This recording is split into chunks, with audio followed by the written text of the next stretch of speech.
ಅನ್ನೋದನ್ನ ಗಮನಿಸ್ತಾ ಹೋಗೋಣ. ಕೇವಲ 59 ಸೆಕೆಂಡ್ನಲ್ಲಿ ಈ ಮಹಾ ದುರಂತ ಸಂಭವಿಸಿ ಹೋಗಿದೆ. ಟೇಕ್ ಆಫ್ ಆಗಿ 14ನೇ ಸೆಕೆಂಡ್ನಲ್ಲೇ ಪೈಲಟ್ಗಳಿಗೆ ವಿಮಾನದಲ್ಲಿ ಏನೋ ತಾಂತ್ರಿಕ ದೋಷ ಇದೆ ಅನ್ನೋದ್ರ ಬಗ್ಗೆ ಅನುಮಾನ ಶುರುವಾಗುತ್ತೆ. ಎಟಿಸಿ ಜೊತೆಯಲ್ಲಿ ನಿರಂತರವಾಗಿ ಸಂಪರ್ಕದಲ್ಲಿರ್ತಾರೆ ಪೈಲಟ್ಗಳು. ವಿಮಾನ ಏರ್ ಇಂಡಿಯಾ, ಈ air India Boeing 787 dream liner.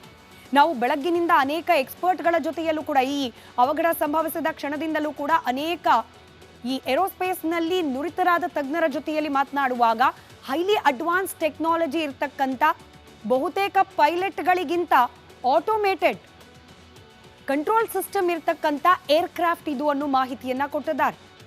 ಅಂಥ ಅತ್ಯಾಧುನಿಕ ತಂತ್ರಜ್ಞಾನ ಇರುವ Boeing 787 dream liner air India ವಿಮಾನದಲ್ಲಿ ಸಮಸ್ಯೆ ಕಾಣಿಸ್ಕೊಂಡಿದೆ ಅನ್ನೋದು ಕೇವಲ 14 ಸೆಕೆಂಡ್ಗಳಲ್ಲೇನೆ ಪೈಲಟ್ಗಳಿಗೆ ಗೊತ್ತಾಗುತ್ತೆ. ಟೇಕ್ ಆಫ್ ಆಗಿ 15ನೇ ಸೆಕೆಂಡ್, ಒಂದೊಂದು ಸೆಕೆಂಡ್ಗೂ ಕೂಡ ವಿಮಾನದಲ್ಲಿನ ಸಮಸ್ಯೆಗಳು ಹೆಚ್ಚಾಗ್ತಾ ಹೋಗುತ್ತೆ. ವಿಮಾನ ಏಕಾಏಕಿ ಟೇಕ್ ಆಫ್ ಆಗಿ 15ನೇ ನಿಮಿಷದ ನಂತರದಲ್ಲಿ ಏಕಾಏಕಿ ಭೂಮಿಯ ಕಡೆಗೆ ಇಳಿಯೋಕೆ ಪ್ರಾರಂಭ ಆಗುತ್ತೆ. ಪೈಲಟ್ಗಳಿಗೆ ಪರಿಸ್ಥಿತಿ ಔಟ್ ಆಫ್ ಕಂಟ್ರೋಲ್ ಅನ್ನೋದು ಮನದಟ್ಟಾಗುತ್ತೆ. 25ನೇ ಸೆಕೆಂಡ್, ಟೇಕ್ ಆಫ್ ಆಗಿ 25 ಸೆಕೆಂಡ್ಗಳಾದಾಗ ವಿಮಾನವನ್ನ ಎಷ್ಟೇ ಪ್ರಯತ್ನ ಮಾಡಿದ್ರೂ ಕೂಡ ಮತ್ತೊಮ್ಮೆ ಮೇಲಕ್ಕೆ ಹಾರಿಸಲಿಕ್ಕೆ ಸಾಧ್ಯವಾಗೋದೇ ಇಲ್ಲ. 30ನೇ ಸೆಕೆಂಡ್ಗೆ ವಿಮಾನ ಪತನ ಆಗೋದು ನಿಶ್ಚಿತ ಆಗತ್ತೆ. ಭೂಮಿಗೆ ಬಂದು ಅಪ್ಪಳಿಸುತ್ತೆ. ಅಲ್ಲಿದ್ದಂತಹ ಮೆಡಿಕಲ್ ಕಾಲೇಜ್ನ ಹಾಸ್ಟೆಲ್ ಒಂದರ ಮೆಸ್, ಅಲ್ಲಿಗೆ ಬಂದು ನೇರವಾಗಿ ಡಿಕ್ಕಿ ಹೊಡೆಯುತ್ತೆ ವಿಮಾನ. ದೊಡ್ಡ ಸ್ಫೋಟದ ಶಬ್ದ, ದಟ್ಟ ಹೊಗೆ, ಬೆಂಕಿಯ ಕೆನ್ನಾಲಿಗೆಯಲ್ಲೇನೆ ಆ ವಿಮಾನದ ಒಳಗಿದ್ದ ಬಹುತೇಕ ಪ್ರಯಾಣಿಕರು ಸುಟ್ಟು ಕರಕಲಾಗಿ ಹೋದರು. ಇದೇ ವಿಚಾರ ಅನ್ನೋದನ್ನ ಗಮನಿಸ್ತಾ ಹೋಗೋಣ. ಕೇವಲ 59 ಸೆಕೆಂಡ್ನಲ್ಲಿ ಈ ಮಹಾ ದುರಂತ ಸಂಭವಿಸಿ ಹೋಗಿದೆ. ಟೇಕ್ ಆಫ್ ಆಗಿ 14ನೇ ಸೆಕೆಂಡ್ನಲ್ಲೇ ಪೈಲಟ್ಗಳಿಗೆ ವಿಮಾನದಲ್ಲಿ ಏನೋ ತಾಂತ್ರಿಕ ದೋಷ ಇದೆ ಅನ್ನೋದ್ರ ಬಗ್ಗೆ ಅನುಮಾನ ಶುರುವಾಗುತ್ತೆ. ಎಟಿಸಿ ಜೊತೆಯಲ್ಲಿ ನಿರಂತರವಾಗಿ ಸಂಪರ್ಕದಲ್ಲಿರ್ತಾರೆ ಪೈಲಟ್ಗಳು. ವಿಮಾನ ಏರ್ ಇಂಡಿಯಾ, ಈ air India Boeing 787 dream liner. ನಾವು ಬೆಳಗ್ಗಿನಿಂದ ಅನೇಕ ಎಕ್ಸ್ಪರ್ಟ್ಗಳ ಜೊತೆಯಲ್ಲೂ ಕೂಡ ಈ ಅವಘಡ ಸಂಭವಿಸಿದ ಕ್ಷಣದಿಂದಲೂ ಕೂಡ ಅನೇಕ ಈ ಏರೋಸ್ಪೇಸ್ನಲ್ಲಿ ನುರಿತರಾದ ತಜ್ಞರ ಜೊತೆಯಲ್ಲಿ ಮಾತನಾಡುವಾಗ ಹೈಲಿ ಅಡ್ವಾನ್ಸ್ ಟೆಕ್ನಾಲಜಿ ಇರತಕ್ಕಂಥ ಬಹುತೇಕ ಪೈಲಟ್ಗಳಿಗಿಂತ ಆಟೋಮೇಟೆಡ್ ಕಂಟ್ರೋಲ್ ಸಿಸ್ಟಮ್ ಇರತಕ್ಕಂಥ ಏರ್ಕ್ರಾಫ್ಟ್ ಇದು ಅನ್ನೋ ಮಾಹಿತಿಯನ್ನ ಕೊಟ್ಟಿದ್ದಾರೆ. ಅಂಥ ಅತ್ಯಾಧುನಿಕ ತಂತ್ರಜ್ಞಾನ ಇರುವ Boeing 787 dream liner air India ವಿಮಾನದಲ್ಲಿ ಸಮಸ್ಯೆ ಕಾಣಿಸ್ಕೊಂಡಿದೆ ಅನ್ನೋದು ಕೇವಲ 14 ಸೆಕೆಂಡ್ಗಳಲ್ಲೇನೆ ಪೈಲಟ್ಗಳಿಗೆ ಗೊತ್ತಾಗುತ್ತೆ. ಟೇಕ್ ಆಫ್ ಆಗಿ 15ನೇ ಸೆಕೆಂಡ್, ಒಂದೊಂದು ಸೆಕೆಂಡ್ಗೂ ಕೂಡ ವಿಮಾನದಲ್ಲಿನ ಸಮಸ್ಯೆಗಳು ಹೆಚ್ಚಾಗ್ತಾ ಹೋಗುತ್ತೆ. ವಿಮಾನ ಏಕಾಏಕಿ ಟೇಕ್ ಆಫ್ ಆಗಿ 15ನೇ ನಿಮಿಷದ ನಂತರದಲ್ಲಿ ಏಕಾಏಕಿ ಭೂಮಿಯ ಕಡೆಗೆ ಇಳಿಯೋಕೆ ಪ್ರಾರಂಭ ಆಗುತ್ತೆ. ಪೈಲಟ್ಗಳಿಗೆ ಪರಿಸ್ಥಿತಿ ಔಟ್ ಆಫ್ ಕಂಟ್ರೋಲ್ ಅನ್ನೋದು ಮನದಟ್ಟಾಗುತ್ತೆ. 25ನೇ ಸೆಕೆಂಡ್, ಟೇಕ್ ಆಫ್ ಆಗಿ 25 ಸೆಕೆಂಡ್ಗಳಾದಾಗ ವಿಮಾನವನ್ನ ಎಷ್ಟೇ ಪ್ರಯತ್ನ ಮಾಡಿದ್ರೂ ಕೂಡ ಮತ್ತೊಮ್ಮೆ ಮೇಲಕ್ಕೆ ಹಾರಿಸಲಿಕ್ಕೆ ಸಾಧ್ಯವಾಗೋದೇ ಇಲ್ಲ. 30ನೇ ಸೆಕೆಂಡ್ಗೆ ವಿಮಾನ ಪತನ ಆಗೋದು ನಿಶ್ಚಿತ ಆಗತ್ತೆ. ಭೂಮಿಗೆ ಬಂದು ಅಪ್ಪಳಿಸುತ್ತೆ. ಅಲ್ಲಿದ್ದಂತಹ ಮೆಡಿಕಲ್ ಕಾಲೇಜ್ನ ಹಾಸ್ಟೆಲ್ ಒಂದರ ಮೆಸ್, ಅಲ್ಲಿಗೆ ಬಂದು ನೇರವಾಗಿ ಡಿಕ್ಕಿ ಹೊಡೆಯುತ್ತೆ ವಿಮಾನ. ದೊಡ್ಡ ಸ್ಫೋಟದ ಶಬ್ದ, ದಟ್ಟ ಹೊಗೆ, ಬೆಂಕಿಯ ಕೆನ್ನಾಲಿಗೆಯಲ್ಲೇನೆ ಅನ್ನೋದನ್ನ ಗಮನಿಸ್ತಾ ಹೋಗೋಣ. ಕೇವಲ 59 ಸೆಕೆಂಡ್ನಲ್ಲಿ ಈ ಮಹಾ ದುರಂತ ಸಂಭವಿಸಿ ಹೋಗಿದೆ. ಟೇಕ್ ಆಫ್ ಆಗಿ 14ನೇ ಸೆಕೆಂಡ್ನಲ್ಲೇ ಪೈಲಟ್ಗಳಿಗೆ ವಿಮಾನದಲ್ಲಿ ಏನೋ ತಾಂತ್ರಿಕ ದೋಷ ಇದೆ ಅನ್ನೋದ್ರ ಬಗ್ಗೆ ಅನುಮಾನ ಶುರುವಾಗುತ್ತೆ. ಎಟಿಸಿ ಜೊತೆಯಲ್ಲಿ ನಿರಂತರವಾಗಿ ಸಂಪರ್ಕದಲ್ಲಿರ್ತಾರೆ ಪೈಲಟ್ಗಳು. ವಿಮಾನ ಏರ್ ಇಂಡಿಯಾ, ಈ air India Boeing 787 dream liner. ನಾವು ಬೆಳಗ್ಗಿನಿಂದ ಅನೇಕ ಎಕ್ಸ್ಪರ್ಟ್ಗಳ ಜೊತೆಯಲ್ಲೂ ಕೂಡ ಈ ಅವಘಡ ಸಂಭವಿಸಿದ ಕ್ಷಣದಿಂದಲೂ ಕೂಡ ಅನೇಕ ಈ ಏರೋಸ್ಪೇಸ್ನಲ್ಲಿ ನುರಿತರಾದ ತಜ್ಞರ ಜೊತೆಯಲ್ಲಿ ಮಾತನಾಡುವಾಗ ಹೈಲಿ ಅಡ್ವಾನ್ಸ್ ಟೆಕ್ನಾಲಜಿ ಇರತಕ್ಕಂಥ ಬಹುತೇಕ ಪೈಲಟ್ಗಳಿಗಿಂತ ಆಟೋಮೇಟೆಡ್ ಕಂಟ್ರೋಲ್ ಸಿಸ್ಟಮ್ ಇರತಕ್ಕಂಥ ಏರ್ಕ್ರಾಫ್ಟ್ ಇದು ಅನ್ನೋ ಮಾಹಿತಿಯನ್ನ ಕೊಟ್ಟಿದ್ದಾರೆ. ಅಂಥ ಅತ್ಯಾಧುನಿಕ ತಂತ್ರಜ್ಞಾನ ಇರುವ Boeing 787 dream liner air India ವಿಮಾನದಲ್ಲಿ ಸಮಸ್ಯೆ ಕಾಣಿಸ್ಕೊಂಡಿದೆ ಅನ್ನೋದು ಕೇವಲ 14 ಸೆಕೆಂಡ್ಗಳಲ್ಲೇನೆ ಪೈಲಟ್ಗಳಿಗೆ ಗೊತ್ತಾಗುತ್ತೆ. ಟೇಕ್ ಆಫ್ ಆಗಿ 15ನೇ ಸೆಕೆಂಡ್, ಒಂದೊಂದು ಸೆಕೆಂಡ್ಗೂ ಕೂಡ ವಿಮಾನದಲ್ಲಿನ ಸಮಸ್ಯೆಗಳು ಹೆಚ್ಚಾಗ್ತಾ ಹೋಗುತ್ತೆ. ವಿಮಾನ ಏಕಾಏಕಿ ಟೇಕ್ ಆಫ್ ಆಗಿ 15ನೇ ನಿಮಿಷದ ನಂತರದಲ್ಲಿ ಏಕಾಏಕಿ ಭೂಮಿಯ ಕಡೆಗೆ ಇಳಿಯೋಕೆ ಪ್ರಾರಂಭ ಆಗುತ್ತೆ. ಪೈಲಟ್ಗಳಿಗೆ ಪರಿಸ್ಥಿತಿ ಔಟ್ ಆಫ್ ಕಂಟ್ರೋಲ್ ಅನ್ನೋದು ಮನದಟ್ಟಾಗುತ್ತೆ. 25ನೇ ಸೆಕೆಂಡ್ ಟೇಕ್ ಆಫ್ ಆಗಿ 25 ಸೆಕೆಂಡ್ಗಳಾದಾಗ ವಿಮಾನವನ್ನ ಎಷ್ಟೇ ಪ್ರಯತ್ನ ಮಾಡಿದ್ರೂ ಕೂಡ ಮತ್ತೊಮ್ಮೆ ಮೇಲಕ್ಕೆ ಹಾರಿಸಲಿಕ್ಕೆ ಸಾಧ್ಯವಾಗೋದೇ ಇಲ್ಲ. 30ನೇ ಸೆಕೆಂಡ್ಗೆ ವಿಮಾನ ಪತನ ಆಗೋದು ನಿಶ್ಚಿತ ಆಗತ್ತೆ.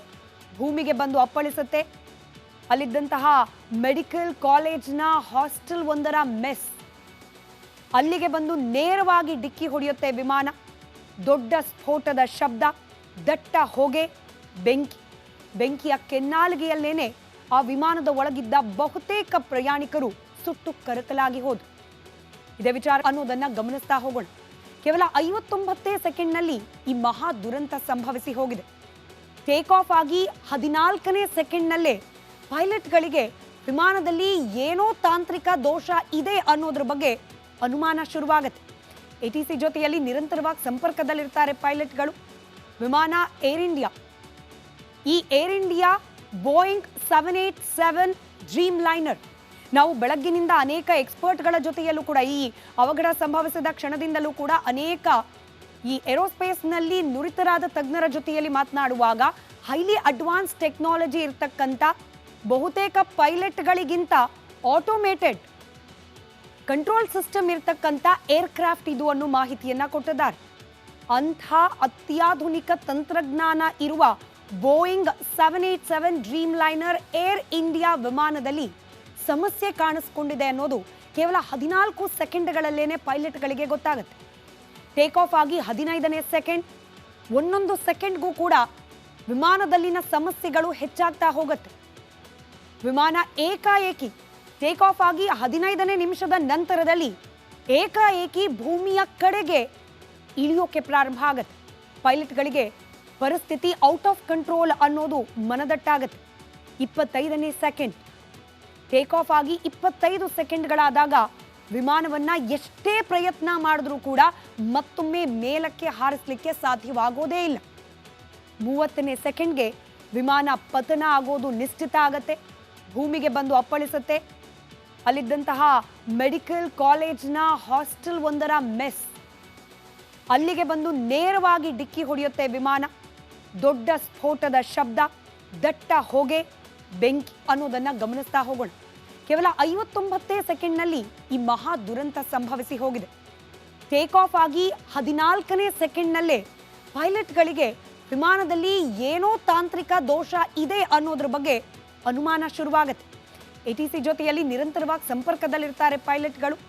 ವಿಮಾನ ಏರ್ ಇಂಡಿಯಾ, ಈ air India Boeing 787 dream liner.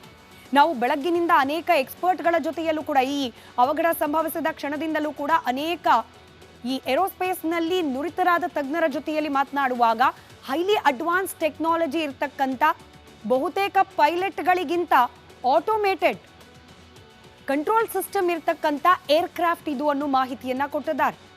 ಅಂಥ ಅತ್ಯಾಧುನಿಕ ತಂತ್ರಜ್ಞಾನ ಇರುವ Boeing 787 dream liner air India ವಿಮಾನದಲ್ಲಿ ಸಮಸ್ಯೆ ಕಾಣಿಸ್ಕೊಂಡಿದೆ ಅನ್ನೋದು ಕೇವಲ 14 ಸೆಕೆಂಡ್ಗಳಲ್ಲೇನೆ ಪೈಲಟ್ಗಳಿಗೆ ಗೊತ್ತಾಗುತ್ತೆ.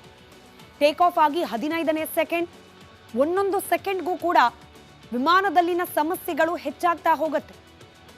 ವಿಮಾನ ಏಕಾಏಕಿ ಟೇಕ್ ಆಫ್ ಆಗಿ 15ನೇ ನಿಮಿಷದ ನಂತರದಲ್ಲಿ ಏಕಾಏಕಿ ಭೂಮಿಯ ಕಡೆಗೆ ಇಳಿಯೋಕೆ ಪ್ರಾರಂಭ ಆಗುತ್ತೆ.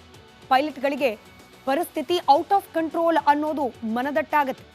25ನೇ ಸೆಕೆಂಡ್ ಟೇಕ್ ಆಫ್ ಆಗಿ 25 ಸೆಕೆಂಡ್ಗಳಾದಾಗ ವಿಮಾನವನ್ನ ಎಷ್ಟೇ ಪ್ರಯತ್ನ ಮಾಡಿದ್ರೂ ಕೂಡ ಮತ್ತೊಮ್ಮೆ ಮೇಲಕ್ಕೆ ಹಾರಿಸಲಿಕ್ಕೆ ಸಾಧ್ಯವಾಗೋದೇ ಇಲ್ಲ. 30ನೇ ಸೆಕೆಂಡ್ಗೆ ವಿಮಾನ ಪತನ ಆಗೋದು ನಿಶ್ಚಿತ ಆಗತ್ತೆ. ಭೂಮಿಗೆ ಬಂದು ಅಪ್ಪಳಿಸುತ್ತೆ.